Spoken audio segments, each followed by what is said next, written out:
Chapter 6. An End to the Adventure Era. In Chomper's mind, Ruby was an amazing girl, smart, with lovely eyes and an even greater smile. It took so much willpower to not be overcome every time he saw her.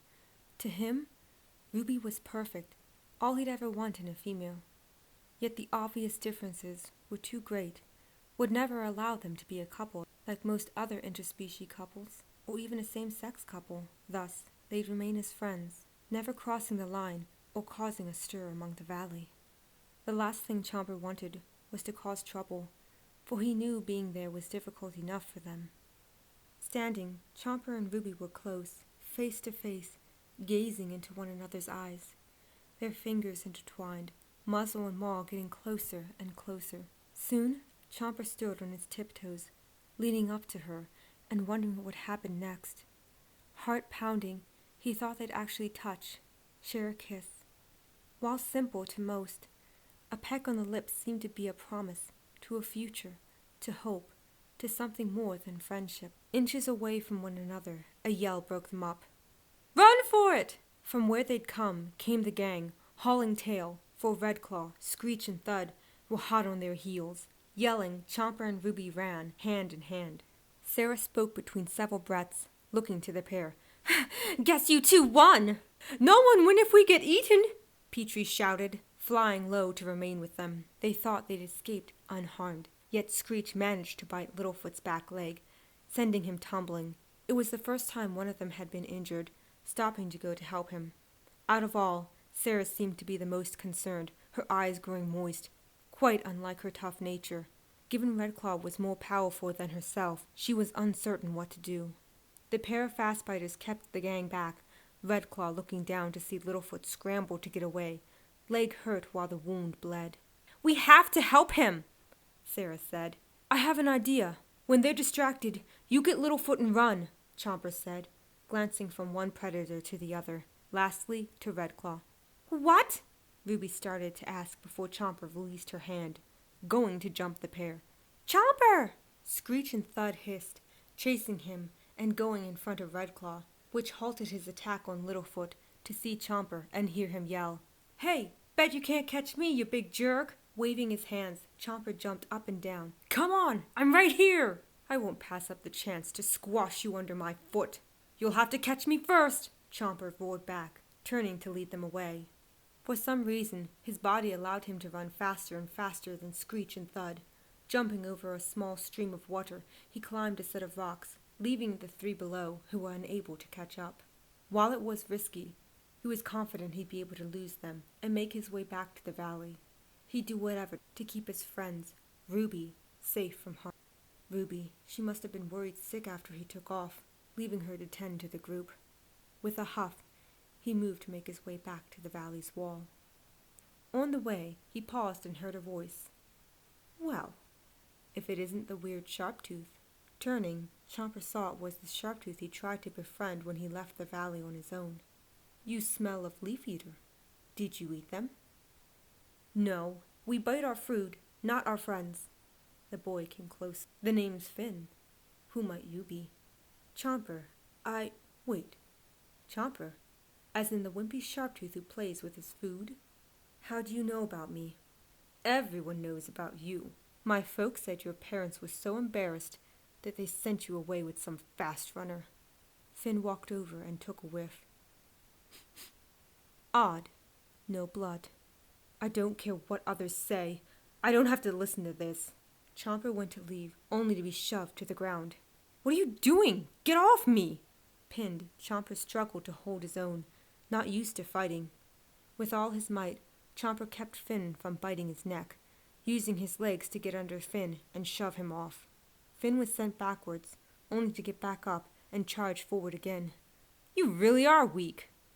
Chomper dodged to the side, tripping Finn and taking off. "I may not be strong, but I'm smart." Running back to the valley, Chomper tried to lose Finn, jumping into a pond and taking shelter among the tall weeds. Finn caught up and sniffed around, losing Chomper's scent. Rising, he gave a snort. "If you can't hold your own against me, you'll never make it out here." Chomper waited with bated breath, hearing Finn leave. When he felt the coast was clear, he stepped out of the water, looking back to see the ripples settle. Before him was his reflection, seeing he was not quite as big or as muscular as Finn. Maybe it had to do with the fact he ate only bugs, limiting him, keeping him from becoming what was normal size. Still, he vowed to himself to never eat a plant eater, would live off bugs for his years to come. Back with the group, Ruby went to go after him, only to pause, for the others didn't know how to stop Littlefoot's cut from bleeding. She remained and placed a leaf on it, tying a vine to keep it close to the wound. Spike and Sarah got on either side, helping Littlefoot walk along. Ducky and Petrie worked to remove items out of their path, making walking easier for their injured. Ruby heard Redclaw roar, wondering if Chomper was okay, fearful he might be hurt. They managed to get back to the valley, Ruby waiting for Chomper by the wall. Rubbing her hands nervously, pacing back and forth, she created a small dirt area where grass once grew. A small shape emerged, seeing Chomper at long last. Gimping, Chomper had a few cuts, but overall was safe. Chomper! She threw her arms around him, holding him close and not wanting to let him go. You're safe! Safe you are! I'm fine, Ruby. I'm just glad you're safe, along with Littlefoot. Pulling away, he met her eyes. He looked upward. He made it back all right. Right? Yes. He had a few cuts, making her wonder what happened. Did Screech or Thud do this to you? No, I meant some other kid who attacked me. Head lowering, Chomper found his gaze locked to his feet. I'm not strong enough to survive out there, Ruby. How can we save the mysterious beyond if I'm this weak? Actions speak louder than words. If our friendship isn't powerful enough, I don't know what is. You may not be as big or as strong as a typical Sharptooth, but that's what makes you special. Her thumbs wiped the tears from his eyes, holding his face in her hands. They see you as imperfect, yet I see perfection. You're kind, polite, caring for others and selfless. Traits of a good male, of someone with a big heart. It's one of the things I admire about you. Really? You think that highly of me? Yes, I care deeply for you, Chomper. He smiled and hugged her, not knowing what he'd do if she weren't in his life. Keeping him close for a moment, she stood back and looked down into his warm face. Let's go see Littlefoot. They went to where Littlefoot was, only to see all the parents gathered, talking about what happened.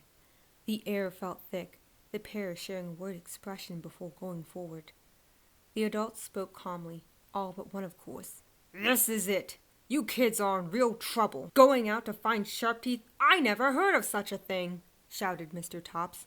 There's plenty to do in the valley. No need to go out and find danger. I, for once, have to agree with Mr. Threehorn. After all, you kids are getting older and won't be able to escape so easily.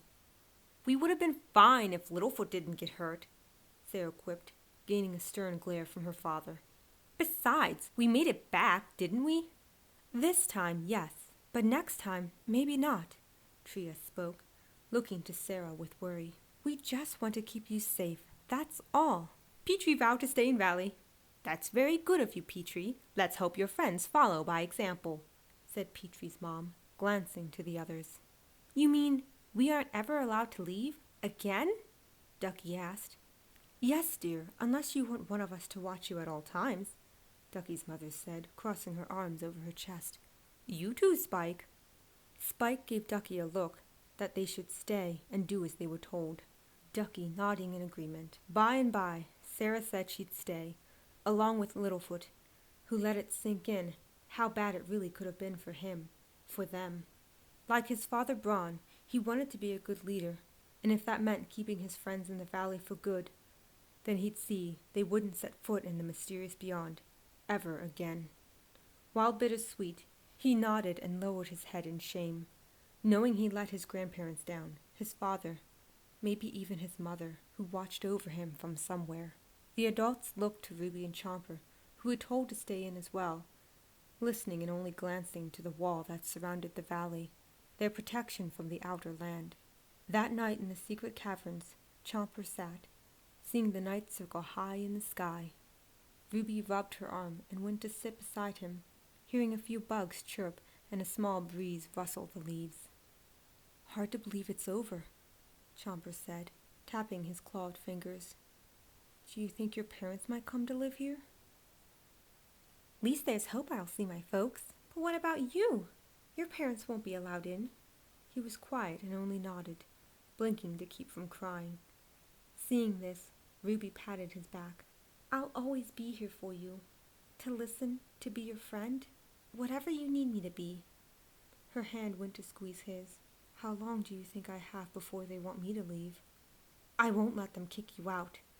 Ruby cupped his face, meeting his eyes.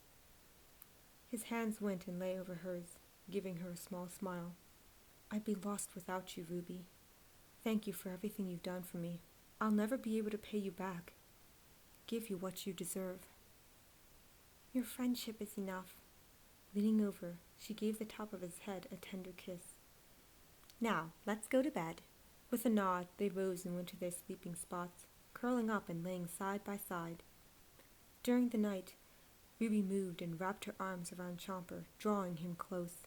He woke and flushed, going to speak, only to stop and find he liked having her hold him, settling down and dozing off again.